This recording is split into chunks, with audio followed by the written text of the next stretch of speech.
Hey people, welcome back to Grasshopper TV. I'm Grasshopper, and thanks for tuning back in. I'm wearing my Bad Brains t-shirt, yay, because I'm doing my emissions dig for you. I went to Emissions, the punk rock, hardcore, a little bit metal record store in Toronto on Dundas and Ossington. They've been open for a few years. They were on another street and then moved right by where my store was. And they're a real digger. They're always getting really good collections in. And he posted a not for sale on his Instagram of the Beastie Boys' very first single. And I was like, oh man, I totally need that. That's like one of the only things I need in my Beastie Boys collection to make it totally complete. And here it is.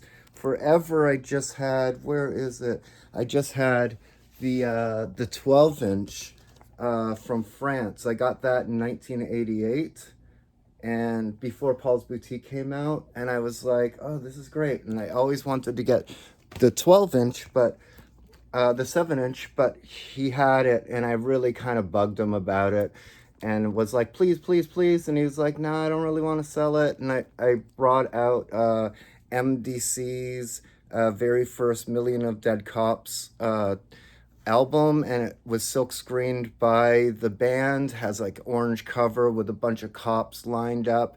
And a friend of mine, her ex-husband, played in a band opening for MDC on that tour, and I scored it off her. So I showed him and was like, would you take cash and this MDC silk screened hand cover for the tour? And he was like, bring it in, let me see it, let me check out the Matrix. And so we did a cash trade deal. So I finally got the Beastie Boys Pollywog Stew. Where's the 7-inch? Here it is. Here's what it looks like, if you could see, with the weird chickens hanging up. So that almost completed my Beastie Boys collection journey. I only fully collect artists that I'm like totally into, and I'm totally into the Beasties, and that's like their hardcore era. It's really good. A Greg on Mojo, you know, all those things. So I was really happy to get that. So Emissions, thank you. And while I was digging there, I got this really funny 7-inch. I had no idea what it was, and I thought I would grab it. And it is really brutal. It's really bad rap, and I just had to get it. And it's on YouTube. You could check it out. It's very not good, but that's what makes it good. It's like campy, I guess, one of those kind of ones. So yeah, winners of the world's worst rap competition. So I scored that at Emissions as well, and he had a Japanese pressing of the Exorcist theme song, you know, Tubular Bells, right?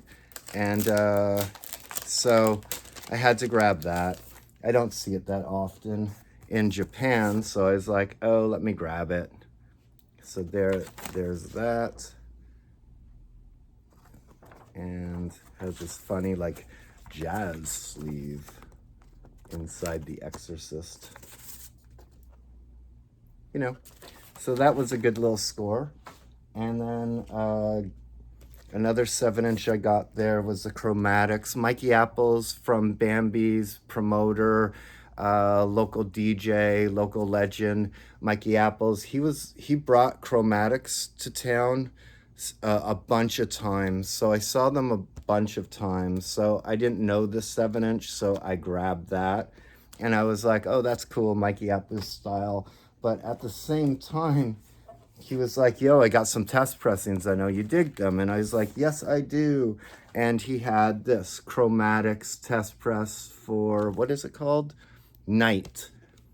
And, you know, I do gotta say it has like 20% feeling of Throbbing Gristle's Hot in the Heels of Love.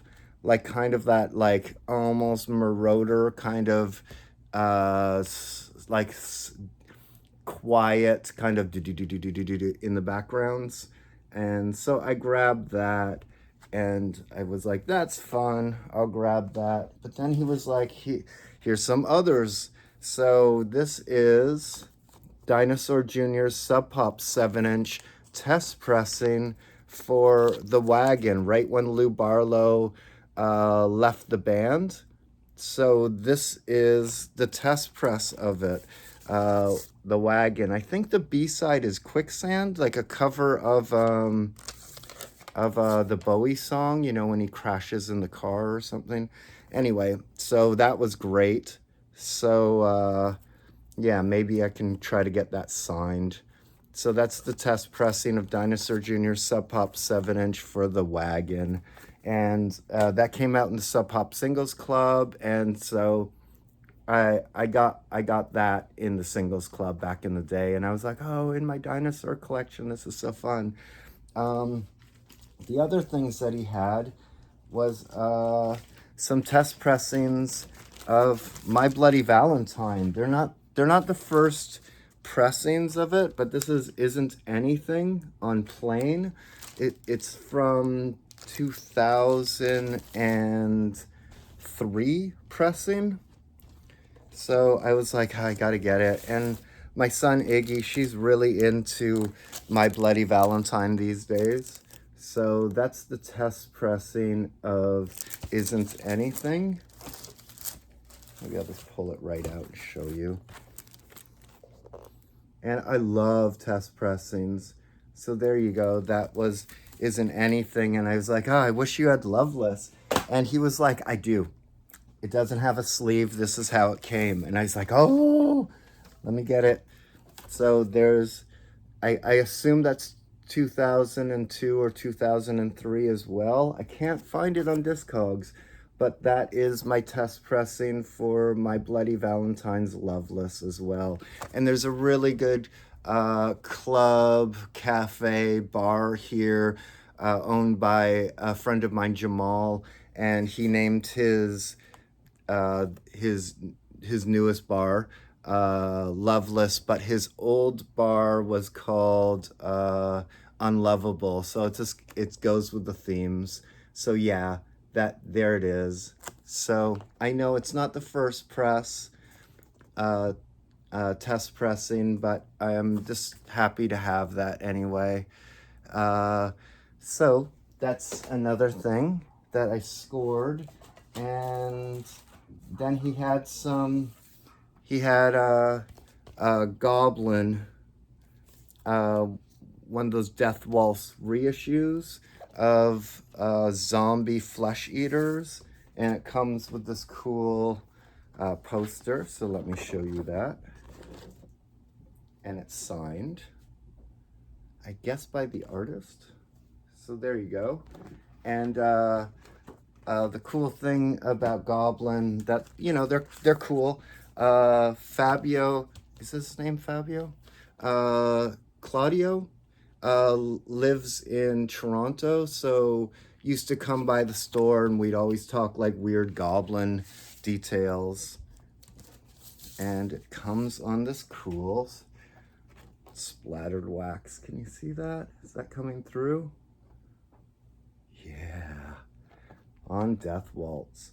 So I haven't seen Zombie Flesh Eaters, but that's one that I'll definitely check out. The trailer is really funny. It's like on a boat, and this woman gets her eye stabbed out, and that's pretty cool. But one of the main things that I went there that day to get was he had a Japanese pressing of House, and every time I go to Japan, I keep looking for this, and I can never find it. And he had it, and I was like, oh, I totally need that. So House is like a kind of a freaky, not too scary of a movie, but a freaky movie, Japanese. Bill Hader loves it and talks about it all the time in his Criterion collection. dig in the closet, Criterion Collection closet dig. He talks about house. So check out the house trailer. I thought the music would be freakier, but it's kind of straight. So that's kind of strange to me. But those were the records that I got at Emissions Records in Toronto. So thank you, Emissions. I really appreciate it. And yeah, so this is my one of my recent score videos, but these scores weren't that recent. Anyway, oh, we should do the Oblique Strategies cards. So there's the Oblique Strategies by Eno. And these are cards that Eno designed and created for, like, if you have like a creative block, or you don't know what to do with a piece, an art piece. So this is the cards that he uses. So let's pick a card together and see what happens. Should we take from the top or the bottom? I think we should take from the top again. So let's see what Eno is telling us to do today. Okay, so here it is. Let's see if I can read this. It says, "Don't be frightened to display your talents." Oh my goodness, that's so funny. So thank you, Eno. And thanks for everybody for watching. I'm Grasshopper. This is Grasshopper TV. This is my Bad Brains t-shirt. And thanks for watching. I really appreciate it. And I'll be showing you some digs from Stockholm, Osaka, a Japanese haul coming up. So please stay tuned, and peace and have fun.